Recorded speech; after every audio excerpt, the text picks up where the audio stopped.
Mesdames et messieurs, merci de la confiance renouvelée en votre émission. Les panels, votre magazine sociopolitique vous accompagne dans les divers domaines pour connaître quelles sont les actualités qui se cachent et à nous, l'essentiel de pouvoir les révéler à tout moment en invitant les invités spécialistes en la matière. Ça veut dire que chaque domaine, au moins un expert pour nous permettre d'avoir des informations à la source. Aujourd'hui, nous parlons de la ville-province de Kinshasa. On va quand même essayer de voir, évaluer depuis l'arrivée de la task force, quels sont les résultats. Est-ce que peut-on dire que les résultats donnent des signaux et quelles sont les difficultés rencontrées? Tout ça, on va connaître les aléas, comment est-ce que ça se passe. Aujourd'hui, on assiste à un procès en flagrance, procès qui se tient aujourd'hui au niveau de Tchangou, tribunal de garnison de Tchangou. On se pose des questions, les inciviques qui ne cessent d'attaquer les éléments du service national affilié à la task force. Comment est-ce que les éléments de la task force arrivent quand même à connaître ces difficultés inciviques? Ce sont des questions qu'on doit se poser. Et comment est-ce que les choses se passent sur le terrain? Comment se passe la sensibilisation? Comment est-ce que la population digère cette affaire de la task force, bien que la communication est tellement puissante? Mais pour en parler, nous recevons dans le cadre de votre émission la bouche autorisée, l'une des bouches autorisées de la task force, ou bien l'un des communicateurs de la task force aujourd'hui au four et au moulin en ce qui concerne la sensibilisation, parce que les gens ont toujours tendance à dire que la task force surprend alors qu'il y a une équipe de sensibilisation. On va voir quel est le cahier des charges, comment est-ce que le programme se déroule. Alors pour en parler, nous recevons, il est aussi confrère, journaliste, lui c'est Paul Mupanza, il est connu beaucoup plus sous le sobriquet PM Maestro, il est directeur général du magazine Qui du vrai. Merci d'avoir répondu présent à notre invitation. Merci mon frère, merci à tous les téléspectateurs. Merci beaucoup, vous êtes journaliste aujourd'hui. Lingala papa, kini nangana lingala yaya, lingala. Tout en lingala. Lingala papa, pour maman ouazana hindu, ayo kabiso bien. Maman azoteka mfumbwa, ayo kabiso bien exactement nini tolingi to communiquer na peuple. Très bien. Merci. Français zo kende susu. Malamu te communication en français zo le kaba congolais. Zo le kaba congolais toke na lingala. Très bien. Na moka. Alors, okini musira mopanzi sango kumi na task force que kuna mambo kitoko. Ndeko Jean. Nazala déjà agent ya task force depuis 2020. Soki ba baraté, ba bangolelo. Te ban olobino uzalaka task force. Nazala déjà agent ya service national depuis 2020. Baye bangolelo. Et tant que motuna otiki bopanzi sango non. Ndeko Jean. Est-ce que vous pouvez poser ma question bien sûr? Une mission à presse, informer, former, éduquer. Tant que tu éduques Kawana, tu éduques Bangulo, n'a pas de zamba. Mais pas toutes.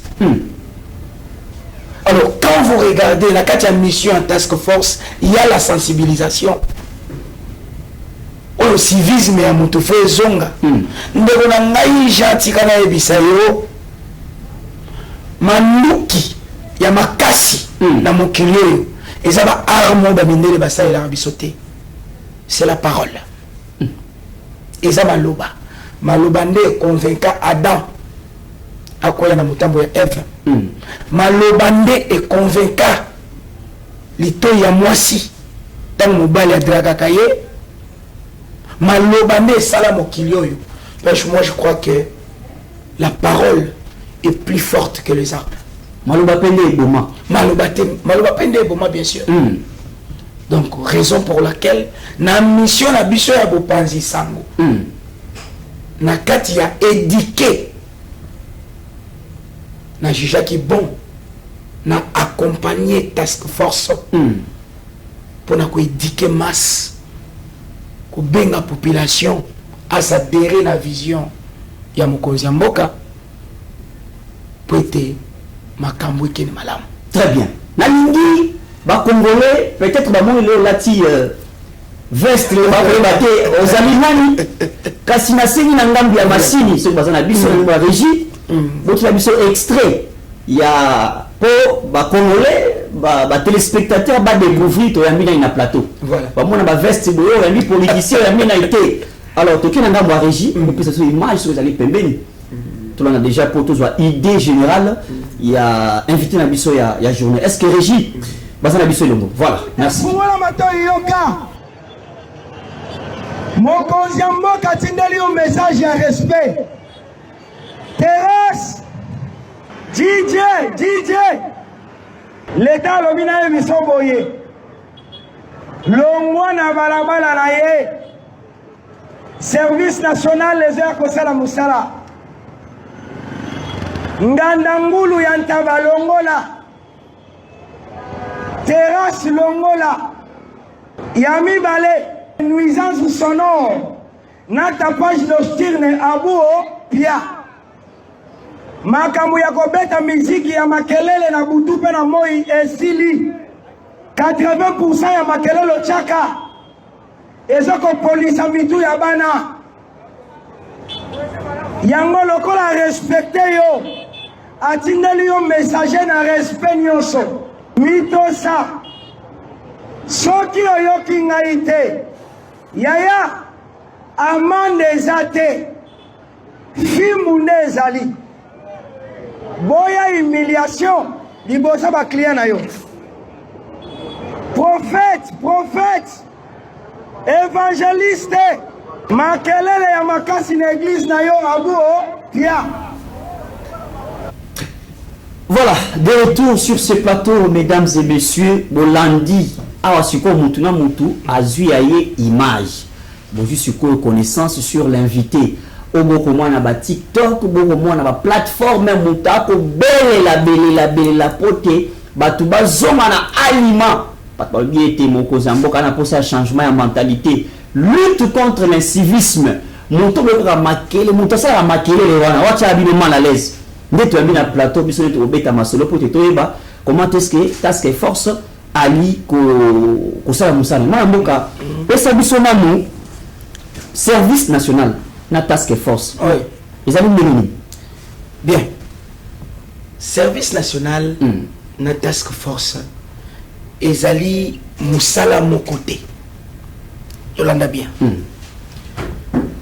task force ezali unité oyo esalemi dirigeant na mokonzi mboka na kotala bosoto na kotala immoralité na kotala bato ba normaliser makambo nyonso comme lokwa normal alobi te il faut na mettre en place unité oyo eza efficace pour na ko soutenir ko tia maboko na ville province ya Kinshasa enfin que makambo ezonga na aliment nana très bien mokonzi mboka na boule ya ki politique ya ki lelo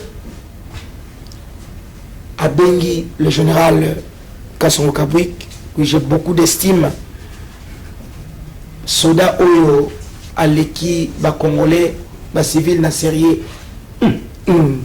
soda aleki ba civil na sérieux général Kassongo Kabwik a démontré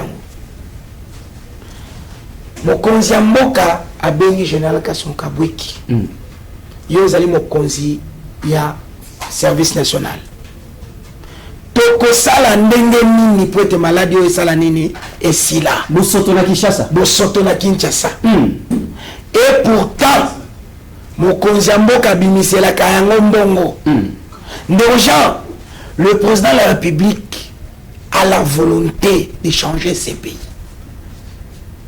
Mais hélas, volonté politique y a bateau. Ou bazoya soi-disant ko sunga mokonzi mboka baza la volonté wanate. Avec 10 millions de dollars chaque mois. Ah, mwana mboka tikabo. Mais le général Kasson Kabouik, depuis Kala, c'est là qui depuis Kalezalaka Bongo. Depuis Daniel Bumba Kumba Makambu. Avant que tout le monde a Daniel Bumba. Mbongo et Bimaka. Pour l'assainissement de la ville province à Kinshasa. Et comme au Kabou Maloko, la Kwanga Nzenga na Brazzaville, où il a été ninaye, où il a été ninaye, à Tonginda, à Tindiba na Poto. Biso moko population. To komi ko normaliser makambo salité biso moko to tie mais to jui ba téléphone ndeko Jean to bani ko filmer tala Kinshasa bosoto wala salité biso moko to tie et comme tina ba plateau ba télévision ba mboka ba paya ba komi ko tuna quelle est la ville la plus sale du monde réponse bimi Kinshasa na place ya mokonzi ya mboka ndeko Jean ekosala yo boni ekosala yo pasi j'espère mokonzi ya mboka abengi général Kasongo Kabwiki maladi oyo tokosilisa ngo ndenge nini mokonzi Kabwiki abi mon général pardon mokonzi Kabwiki abi monsieur le président bana bazali bana bakoli bazongi giga bazonga basalela moka raison pour laquelle nous avons la création il y a task force les loyaux ce qui peuple congolais a kokomisa bâtisseur munguna na ye ngai na kokamwa tokoma kuna mboka tokoma kuna tokende tochamwa amortisseur tokende malembe sikoyo ndenge tata ekolo apesi général Kasongo Kabwiki mission à task force alors que l'institution organisme provinciaux totani raski wa misusu ba ko continuer ko sala misala collaboration et c'est le cas ndeni bon ndeko Jean tikana ebisa yo ke moto alingi mokonzi mboka il faut soutenir dans nos visions na Raskin bisika mama colonel Mimi Azako Kamba na ba institution mosusu o ezalaki déjà bazali banguna na task force te task force za unité à renfort o yeko bakisa makasi na oyo bandeko bazo sala déjà avec une mission précise et na tangu mission na bango ekosila mokonzi mboka koloba mission na bisu bino esili ba résultat mon ami oya bino esili awa esali nini esili omoni donc task force azali intervention oyo ko bakisa ba beki na mai gouvernement provincial azali sala omoni otokomona comme si ba komi ba ennemi eza guerre politique guerre de la eza kasi yango na yebisi yo ke esprit ya kinoiserie olandi général Jean-Pierre Kasongo Kabwiki aye ko boto la poste ya motuté aye pe ko remplacer motuté azana posa na yango te olandi ndeko ngai la mission de la task force est claire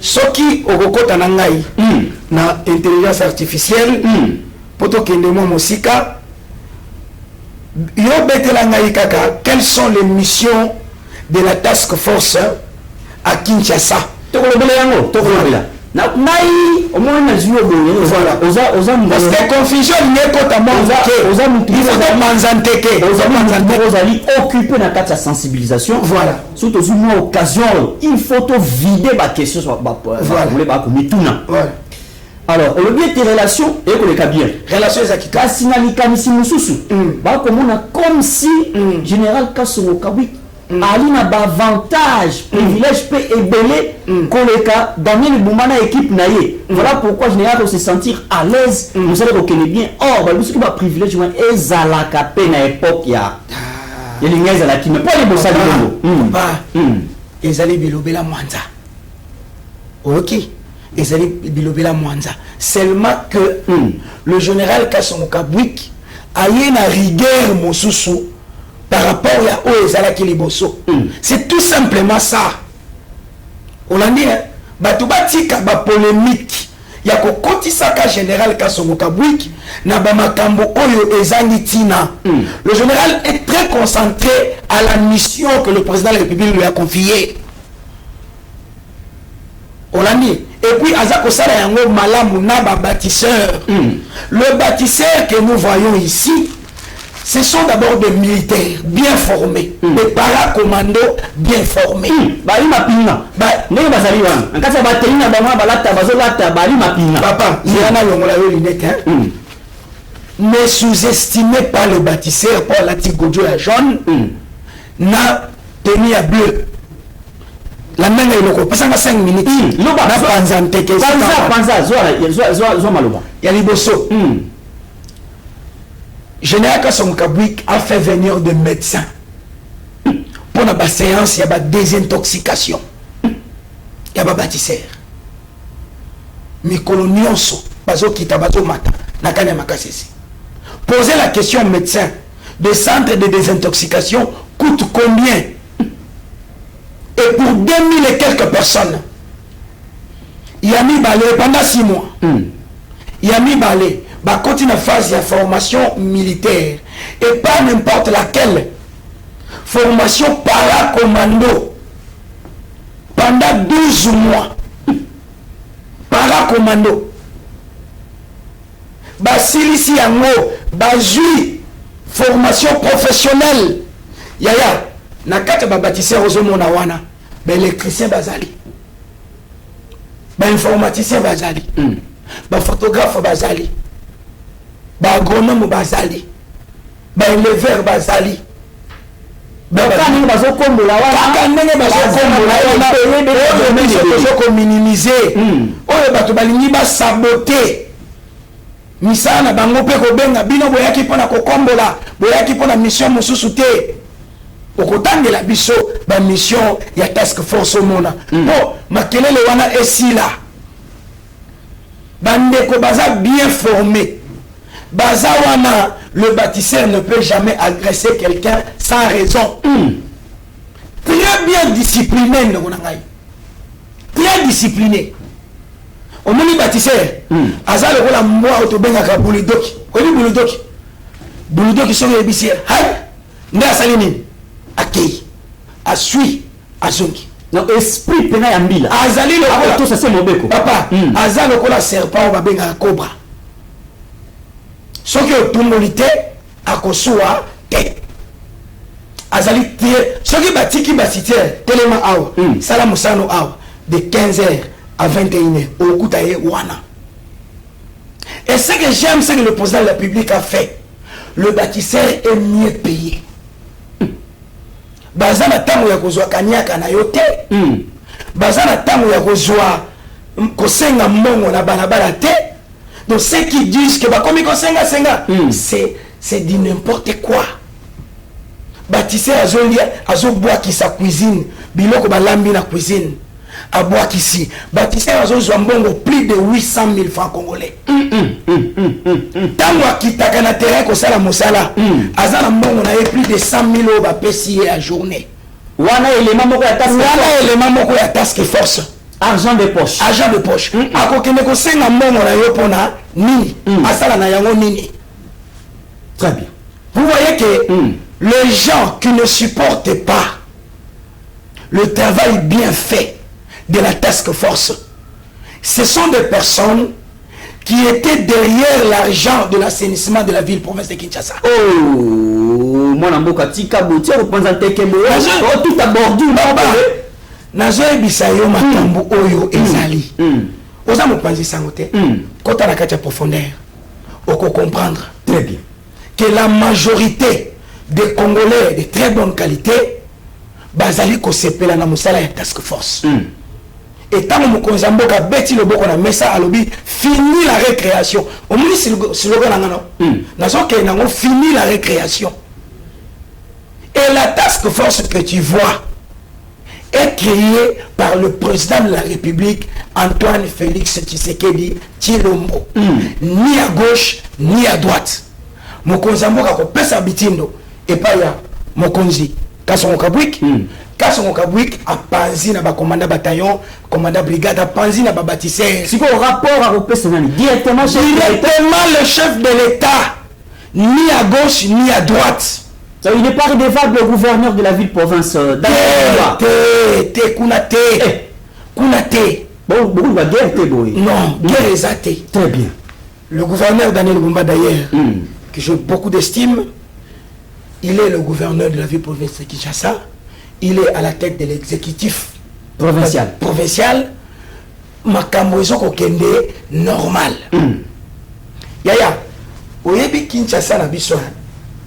Biso moko to yebi kini obotami na Kinshasa to yebi toza ba kinois sans l'intervention de la task force et loko malungu ko pesa melate très bien yango moni na lasaki message ya koloba na mokonzi mboka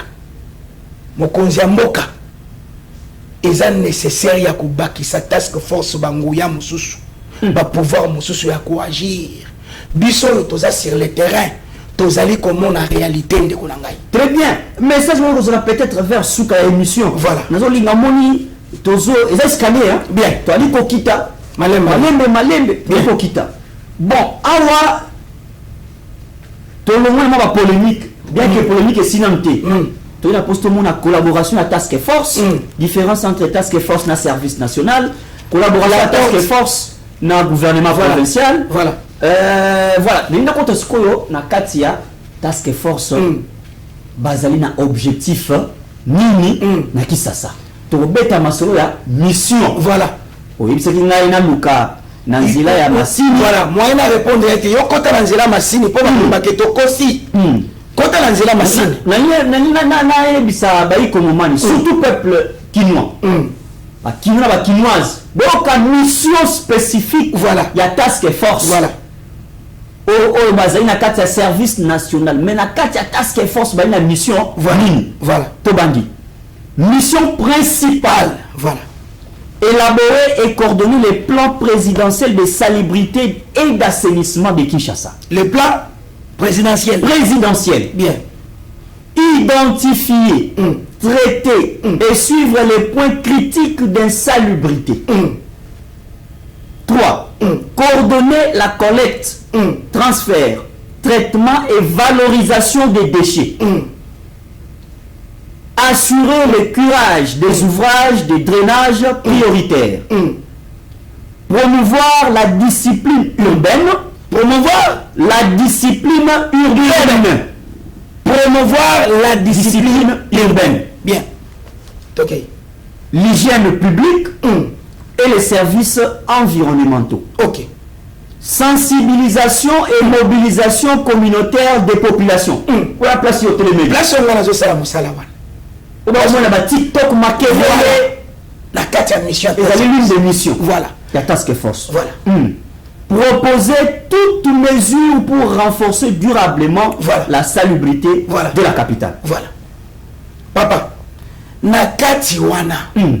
Soko kitina ba linéa mike. Biso to tangi ba grande ligne. Ba grande ligne. Okomona ke nakati wana na misala oyo raski naza ko sala. Azape nakati. Balobi assurer aussi l'exécution harmonieuse des engagements de la RDC dans les non. Oh ekoma kamususu. Voilà. Tokei. Okomona ke soki otangi okitina ba linéa mike okomona ke na misala ya oyo raski nazo sala. Misala nini? Il y a salubrité, il y a combo de balai, tout ça. Task force azoya, azo appuyé. Misala oyo mama na biso mini, azala ko sala na brigade na ye ya nini. Okomona ke task force azo sala nini, azo ko appuyé. Omone, sikoyo tokokoma banguna esika nini. Kongomani moko ya mayele ayebisa ngai na ba mission oyo totangi parce que comme il kamuya ko wela na ba attribution. Tango mokonzi mboka yozo ba ke biso tozo soutenir Fachi Beton. Ko soutenir mokonzi mboka eza ko soutenir vision na ye.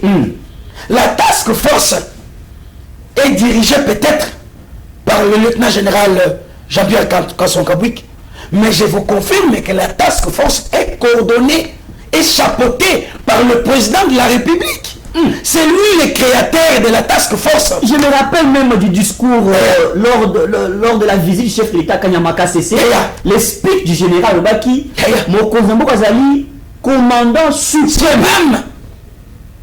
Commandant suprême. Il y a task force, il y a service national. Bon, tant qu'il a créé task force dans le service national, pour soutenir Misala, Mabe Zali, Wapi. Et si Kanyo Solo, et si Kawapi Otokomi Bambanda. Très bien, moi Namboka, Melamai, Penomoukie. Et ça comme ça la passi ya Nazana Nzungu Mobimba Mituma. Et ça comme ça la passi. La population n'a qu'à contacter Bisso. Collaboration entre Task Force, voilà. Naba ONG. Oyo Toeba Karabazala affilié Naba maison communale. Tongo bangwana moko na mako bimisa pusu na ye voilà. Na moto wana ya 30 minutes bengi pusa bako kenana na bako mususu kolokotaka ba matiti bako bazana ba jeton collaboration yali ko salama ndenge nini. Bien, merci ndeko na ngai Jean. Nalingaki na zonga epana yo oza kinwa ovandi awa na collaboration wana tango ezalaki ko salema résultat ezalaki nini. La première résultat, tout le monde collaboration actuelle entre Task Force et ONG. Pour tout le monde, marqué les salamaki. Oh, Task Force a une collaboration. Dictateur. Alors, voilà. Le quota. Degré de force de l'homme. Que la porte de la Task Force est grandement ouverte pour quiconque a un projet d'assainissement. Et en ordre, il y a malam. Là, je vous affirme que le général est très strict. Pourquoi? Parce que Bazalaki déjà la collaboration à Libosope, n'a été de vie de Kinshasa. Résultat, Toyebi Angonga Inayo. Raison pour laquelle Mokonzi Kabui Kazoba Kisaka Kaba rigueur. Nakati ya collaboration à Bisso, Moussala et Salanini, et Monana. Mais pour dire que le général ne collabore pas, le général, papa, bilobela mwanza ya mboka oyo. Soki to lingi batute, ata basali malamu, yo komuna ngoka mabe. Ozo na ya. Donc, minute bâtisseur minute pona bango. Ata bakalengeli bango li papa à Jésus. Na mesa na bango ba tie huile d'olive. Bango yate. Na vino yo, yeso bongo la na kana. Bakolinga kaka babatiseur te incorruption bango corruption bango ekoleka te très bien ba intérêt na bango est menacé ba intérêt na bango est menacé la jalousie je te jure tu baye baka kuluna tu baye formation azongi akuti ba licencié na docteur mususu na moni salaire ali na se on va sur privilège na mais moni bokotisi susu moi kokoso na kati wana yani bango salaire likolo boy yana ebisa soko tuni na armée na renseignement mboka soko tuni bakoyebisa yo ke ba criminel ya kala bango nde bakoma ba agent ya renseignement ya mboka pona nini l'état esalaka ndenge wana pona ko maîtriser criminel il faut la criminel olandi lelo yo bâtisseur o ba matiseli mbongo ezali pasi ya na ocho so awa ezali pasi po bâtisseur ya ko senga yo kanyaka ezali pasi po bâtisseur akende na corruption ngai kutu na mona c'est pas ce pour ba image te na mona na kuta bâtisseur ba ko beta ye fimbo oui et pas ne konaye collègue na bâtisseur voilà na ebisi mitindo ndeko Jean na ebisa yo mitindo pe ba mesure ya makasi oyo ba bâtisseur bazwaka okoyoke na bango mawa kende na nsele otala boloko oyo batiaka bâtisseur kende na nsele otala fimbo oyo bâtisseur azwaka okoyokela ye mawa. Donc discipline bomba donc ebandi epai na bango discipline ebandi epai na bango olandi ntango azokita na terrain aza na mbongo na ye na poche atelemi esika bayebisi ye awa sala boye kosala akosala yango asilisi pe akei na pokwa mutuka ye kozwa ye akei donc ana posa ya sucre na yo te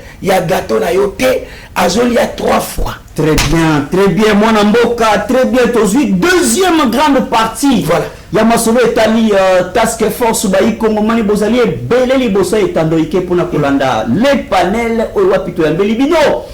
Parmi Balobeli, Moko ya Balobeli, ya Task Force, ce que vous na TikTok, Kino Moko, à côté de moi, Nicolas Moutuka, Akobelela, Neto Belibino, Awawa. À moins qu'il y ait si ba question t. Mais nous avons vidé pena ba question pour permettre aux Congolais qui n'ont place aux alliés aux informations. On a moka. Les autres qui assistent à procès. Au niveau il y a tribunal, il y a garnison, il y a Tchango.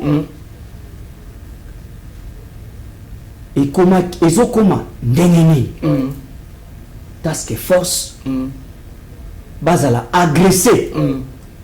Beaucoup ya peut-être banguna topé population à Siliki tina niveau ya tribunal tina niveau ya téléo to kobeta masolo et les membres ya task force ali na morgue bien beta biso masolo. Merci ndeko Jean mutuna wana ezali makasi mingi na ngaki na répondre yango sagement et pédagogiquement ndeko na ngai ya liboso na ngai na bisa bakongomani ke pour ça mukeli liboso na yo na ngana bisa bakongomani ke bâtisseur azali munguna na yote bâtisseur yo poko ikoza oza bâtisseur ezaka la théola telamba ya bleu na ko dio jaune ndo comme bâtisseur. Déjà quand vous posez un acte civique faut qu'on peut bâtisseur bâtisseur zo bana na motu na civisme na biso yo motolingi ordre na mboko a bâtisseur yo motolingi aliment yo motolingi propriété na mboka oza bâtisseur ozomona alors eloko wana ezoya ndenge nini bato badongolo miso ebandaki ndenge wana on ne peut pas se voiler la face ebandaki ndenge wana bato basupportaki arrivé à task force te babandaki nanu kokotisa badiabo na sena bato j'ai des vidéos ils allaient contrôler ça dans ma machine ba ko la bisala biso déjà ba voyage ya procès ya boina boy omoni ba dongolo misu o ba supportaki arrivé à task force T ba koma iko tindi ka ba jeune ba se révolter contre task force lelo yokoute kiti moi moké grâce ya ba sensibilisation ndenge mobilisation et mati porte à porte quartier par quartier. Et bato ba komi ko comprendre sikoyo qu'est-ce que c'est un bâtisseur. Ozomona imaginez yo zali tata oyo na bana basala musala oyo kakuna ke mwana batuti ye mutuka akufia za na morgue et ko sala yo nenge nini ba congolais à très mauvaise qualité ba sangana ki na mission ya ko faire échouer mission à task force. Ndo moni bisiko ngana s'impliquaki la sensibilisation parce que nazalaki ko banga ozoa nanga bien nazalaki ko banga to mona kulutu André Kimuta yango awa na ba slogan to yebi résultat to mona kulutu Jantiningo Bilambaka Kinshasa zo bonga to yebi résultat ko banga nazalaki ko banga ndenge mo konzinani Lumbazo kende tant task force aye depuis jamais le général Kasson Kabwik c'est un homme très sérieux dynamique perspicace mais du côté civisme il y a ba Congomani tous un défi monene il faut doter les la mobilisation ils ont que senga bato musu bazoko zela ba pesa bango bambongo mais musalo ezaya et comme il est la musala moko bango la commission ngolo la musala moko privé olani mo moka Jean donc ba commission ngolo la musala moko privé ya général Kasson Kabwik ba commission ngolo ezaya loko privé té très bien mon mboka c'est tout avancé la yeba parce que ba kilo ba ko la mine balobi boko pelisa ete moto abwaka sachete bouteille kasi bouti ba poubelle publique te ponani ndeko Jean balandaka nzela moko na mako bandlaka mbwaza na commune alandaka nanu nzela moko na kokita na nsele na kozula bino ba image ya ba poubelle plus de 50 000 poubelles. Ah, et bandia parti ya nsele déjà ils ont salima. Ah, ok, très bien. Déjà ils ont salima. Le général Kasongo Kabwik na ba stratégie na ye abandaki nanu assainissement na ko remettre discipline na mboka, rétablissement et autorité de l'État, ils sont en place et la poubelle les Hollandais. Très bien. Poubelle les Hollandais. Très bien. Tu comprends la mosusu na liboso na yo. Na liboso ya chaîne na yo. Peut-être vous en avez 6 à 7 poubelles. Kobanga te. Très bien. Kobanga te. Sikoyo likambo etali mbeba. En tout cas, zana biso clair. Sokola biso bosoto zana kati mitema ba confusion pesa biso lumière. Soki mutu akoi na mbeba ya task force. Obongisi nini? Amande ezate. Yokana episayo. Fimbu kaka nde ezali. Oh, mais ba pekse ki fimbu ti tata mokonzi ya mboka kitaka na zela. Akitaka na litabe soki na Pascal. Tango toyoka jeke même général apekisa ka fimbu. Nazo ebisayo. Fimbu ezongi. Mokonzi ya mboka uti ko silika makasi na général Kasongo Kabwiki. Tango oyo bapanzi sango ya mikili ya poto. Bakomi kotuna ba question, quelle est la ville la plus sale du monde? Bazongi si Kinshasa. A bendi général Kasongo Kabwiki matoi. Papa, la muka. Ndeko na ngai nazo ebisa yo film ezali. Amande ezate. Boko banga droit de l'homme te. Bon, et au sopadi moté opesi mutuna moko ya malamu makasi. Ndeko Jean. Droit de l'homme eza wapi tango bato bazo spolier l'espace ya l'état. Droit de l'homme ezate. Tango mutu aye koteka ba kamundele na ye. Pembeni ya bosoto. Banzinzi ezokwela biloko ya kolia. Akomi kotekela bato maladi. Wala droit de l'homme yena mte. Tango mutu azwi lupango na ye atie levire evindi ekoti na balabala l'état. Droit de l'homme yete. Droit de l'homme yeka tango bakomi ata fimbo. Papa. Mboka ekoki kotambola na anarchie. Très bien. Très bien, mon amour. Il y a des mesures qui sont prises par le chef de l'État et ezongi sa congolais na aliment. Oyo a normalisé makambo nyonso. Ndeko na ngai kaka na mutuna na yo wana. Droit de l'homme ezali wapi? Tangu tapage mortire neza ko sale mabutu moi. Na ba kiosque, na ba terrasse, na ba église. Ezoko police mitu ya bana na kotinda lisusu na internet. Okota ozo rapport ya ministère ya santé. Oyo azoko déclarer que 80% ya makelele ya muziki ezali ko police mitu ya bana. Droit de l'homme eza wapi? Ndeko na ngai, droit de l'homme ezali wapi? Droit de l'homme eza wapi? Et quand le président de la République prend des mesures rigoureuses pour remettre la chose publique dans l'ordre, droit de l'homme et Kobima, ce sont des manipulateurs. À mon humble avis, laissez la task force poursuivre sa mission initiale où ils allaient couper sa main et pas y a mon konzi mboka. Film où ils ont atteint mon nini ndeko nangai. Film où ils allaient koya bisika oyo task force aye a nettoyer. Task force a komboli a tiepeto a bongisi. Yo oye kozonga lisusu. Olandia parce que tango yo assainissement et salemi ba pesi mobeko babi kozonga lisusu te. Mais yo kite oye lisusu yaya tikana ebisa yo amande ezate. Film ezali. Film ezali. Parce que Congolais apparemment to koma koyoka nde na film.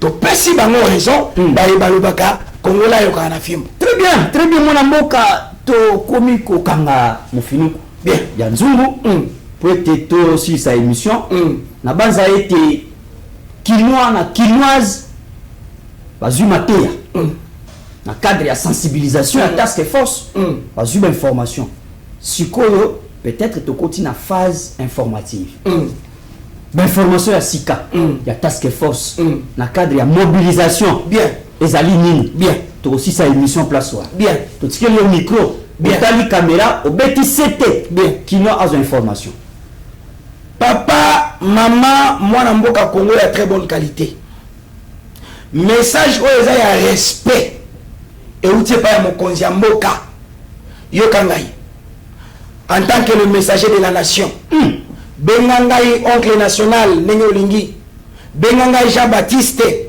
ndenge olingi yoka ba message oyo toza na yango ndeko Jean en tant que le messager de la nation nazoki pe mbela ya ministère ya justice balobi ozokende na plateau ya ndeko Jean pesa biso message oyo tiktoker tiktokers facebookers youtubers fungula mato yoka mokonzi Guillaume Ngefa na ministre ya justice alobi boye mafinga bino bato baya barando yo yakawa oyoka nga ponga moko na zomi yoka bidina bina ya kotika kaba derrière libanda abuo pira soki bazuyo bako identifier compte na yo bako localiser yo okozwa filmu ekoti na TikTok na YouTube na Facebook lokola bolele mingi bakanga yango te ba mesure oyo ye yango wana vous n'avez qu'à subir les conséquences soki oyoki ngai te okosombi didi mwana mboka ya mibale na task force yaya na banzi na lekaka déjà pona yebisa bino mokonzi mboka atindaki mission information ya respect landanga très bien ndeko na ngai na longola mo motoki po ete loba na yo zoma loba continuer maloba parce que toko musi sa émission malade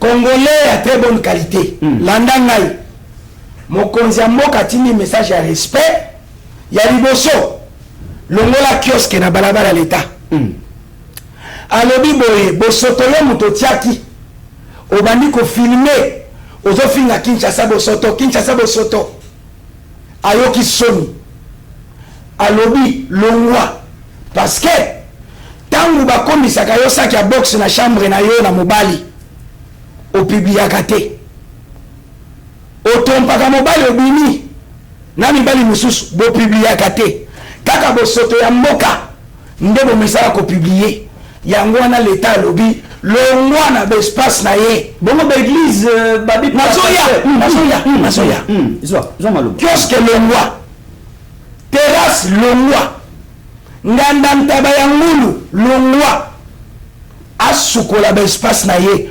boutique longwa leta asukola bespace na ye atia yango propre ezonga nde ezalaki kala ya misatu landanga bien terrasse église prophète pasteur makambo ya kobeta miziki makasi na église na yo abu oyo pia volume na yo tia na d mpona bandimi na yo mpona baclient na yo soki bakuti yo na tapage nocturne amande eza te filmu nde ezali boya humiliation na miso bandimi boya humiliation na miso baclient yo moto obimisaka babafle libanda ya boutique tozoteka bakarte mémoire tozotelecharge baapplication ya bachombo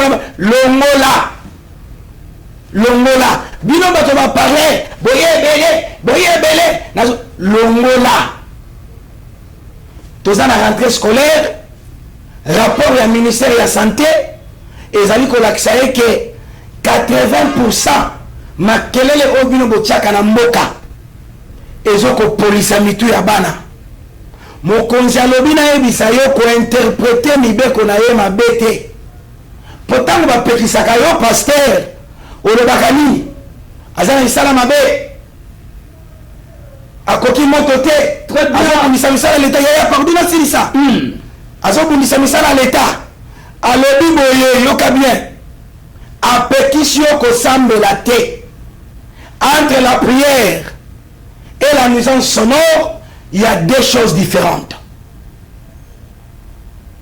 na bazi eyokani soko yoki te. Très bien.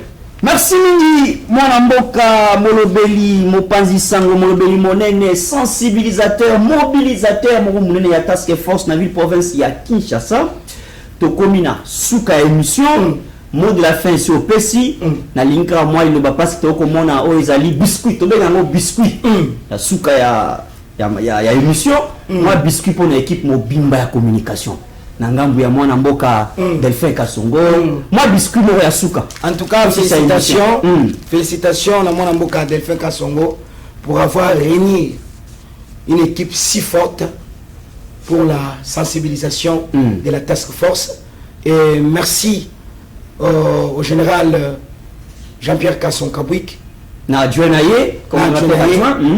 pour la considération et merci na mokonzi ya mboka pour un choix judiciaire ya ko ponela biso soda oyo aleki ba civil na sérieux. Très bien, merci mwana mboka Paul Mupanza PM maestro DG ya magazine qui dit vrai merci d'avoir été les nôtres aujourd'hui. Nous aurons encore besoin de vous, nous en avons pour ça parce que plus task force Kaliko évoluer, il y aura des questions de superposition, nous en avons toujours natina poété. Merci d'avoir été les nôtres aujourd'hui. Merci, merci à tous les téléspectateurs. Merci à l'équipe technique de la FM Télévision d'avoir été à notre accompagnement. Mesdames et messieurs, vous et moi, on se retrouve très prochainement avec un autre numéro. En tout cas, n'hésitez pas, en cas de questions concernant la task force, posez-la. Et vous comme là, pas y a task force. Allez, Ngaïna Bino, ciao, à la prochaine.